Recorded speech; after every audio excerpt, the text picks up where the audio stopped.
Bayangkan seorang nenek usia 80 tahun lagi asik main video game. Anda, sang pembelajar yang selalu ingin tahu, mungkin mikir kalau beliau cuma cari hiburan aja. Iya, atau sekedar buang waktu ya. Bener banget. Tapi faktanya, secara biologis otaknya itu lagi aktif ngebangun ulang dirinya sendiri. Nah, di Deep Dive kita kali ini, kita punya misi buat ngejelajahin sumber data soal gimana gamifikasi ditambah kearifan budaya Indonesia digabungin buat ngeretas dan ngelindungin otak lansia dari penuaan. Tepat sekali. Ini topik yang sangat krusial buat masa depan kita. Oke, mari kita bedah ini. Kita mulai dari kenapa otak yang menua itu butuh jenis permainan yang sangat-sangat spesifik. Ya, jadi kita sering banget kemakan mitos kalau menua itu berarti otak otomatis rusak kan. Padahal sains punya cerita lain. Maksudnya, otak mereka masih bisa beradaptasi. Betul. Memang sih, kecerdasan cair lansia atau seberapa cepat mereka bereaksi terhadap info baru itu menurun. Tapi kecerdasan terkristalisasi mereka, kayak database pengetahuan masa lalu, itu justru tetap stabil. Oh, jadi nggak semuanya memburuk ya? Enggak dong. Otak itu masih punya plastisitas buat ngebangun perancah saraf baru.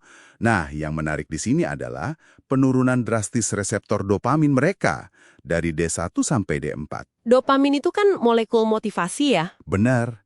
Karena penangkap dopaminnya berkurang, lansia jadi sangat tidak sensitif terhadap kepuasan yang tertunda. Mereka secara harfiah butuh hadiah instan berfrekuensi tinggi dari sebuah game supaya otak mereka mau bekerja ngebangun jalur saraf baru tadi. Ah, saya mulai paham. Tunggu, apakah ini kayak mesin mobil tua di mana saluran bahan bakarnya, ya si dopamin ini, mulai tersumbat? Iya, analogi yang bagus. Terus karena tersumbat, kita jadi harus lebih sering nginjek pedal gas, maksudnya dengan ngasih hadiah instan di game, biar mesinnya merespons. Analogi yang sangat pas. Tanpa suntikan bahan bakar instan dan konstan itu, motivasi mereka bakal drop ke angka 0. Mereka bakal langsung naruh ponselnya dan berhenti mencoba. Berarti tantangan utamanya ada di desain awal dong. Kalau kita tahu cara kerja dopamin mereka kayak gitu, gimana kita mendesain UI UX-nya biar mereka nggak nyerah di 5 menit pertama? Nah, kita harus mempertimbangkan adaptasi fisiknya. Kita harus pakai font sans serif yang besar. Lalu kontrasnya tinggi. Biar gampang dibaca ya? Betul. Dan yang penting juga, hindari suara-suara bernada tajam yang bisa memicu kebingungan. Terus, navigasinya nggak boleh ada menu yang berlapis-lapis. Kenapa tuh? Bukannya menu itu standar di game? Karena memori kerja mereka udah menurun. Kalau mereka harus nginget 3 langkah navigasi cuma buat mulai main, beban kognitifnya udah habis duluan. Selain itu, game ini punya misi krusial lain, yaitu jadi obat kesepian dan mencegah depresi. Disinilah bagian yang sangat menarik. Kalau tujuannya melatih otak yang melemah, bukankah game bertempo cepat justru lebih baik buat melatih refleks mereka? Kan ibarat melatih otot, kita harus maksain mereka kerja keras dong. Logikanya memang terasa seperti itu ya. Tapi secara neurobiologis itu keliru. Oh ya, keliru gimana? Tempo lambat itu keharusan mutlak. Kalau gamenya terlalu cepat, itu bukan melatih otot otak, tapi malah bikin otaknya kram karena stres kognitif berlebih. Lansia malah bakal frustrasi. Masuk akal sih, mereka harus ngerasa memegang kendali ya. Persis. Terus gimana caranya nerapin sains ini ke format yang nggak terasa asing buat lansia di Indonesia? Nah, jika kita hubungkan ini dengan gambaran besarnya, pendekatan terbaiknya adalah membungkus teknologi ini pakai nostalgia. Kita bisa pakai kearifan lokal. Contohnya kayak gimana tuh? Misalnya, pakai tembang dolanan kayak gundul-gundul pacul. Secara sains, pengulangan ritme di lagu masa kecil itu memicu area memori otak yang tertidur. Oh wow.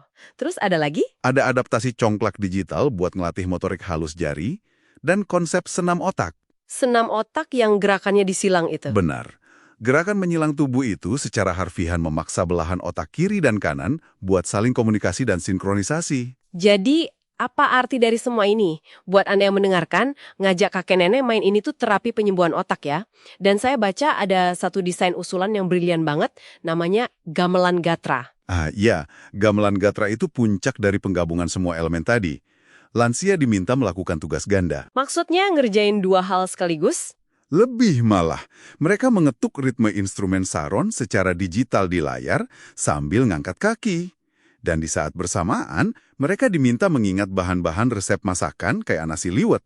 Gila, jadi ada gerakan fisik, sinkronisasi ritme, memori kerja, dan keakraban budaya ya, semuanya di detik yang sama. Bener, ini neurorehabilitasi aktif yang dibungkus kehangatan budaya, bukan sekedar hiburan. Fakta kalau otak kita ngerespons nostalgia sedemikian rupa, itu bikin saya kepikiran satu hal nih. Apa itu? Kalau kearifan lokal kayak tembang Jawa dan gamelan bisa jadi perisai kognitif buat kakek nenek kita saat ini, game kayak apa ya yang bakal diresepin dokter buat nyelamatin memori generasi kita kelak? Pertanyaan yang provokatif. Iya kan? Apakah 50 tahun lagi, waktu Anda dan saya udah di panti jompo, kita malah disuruh main Minecraft atau bertanding e-sports realitas virtual buat mencegah pikun? Sesuatu untuk Anda renungkan.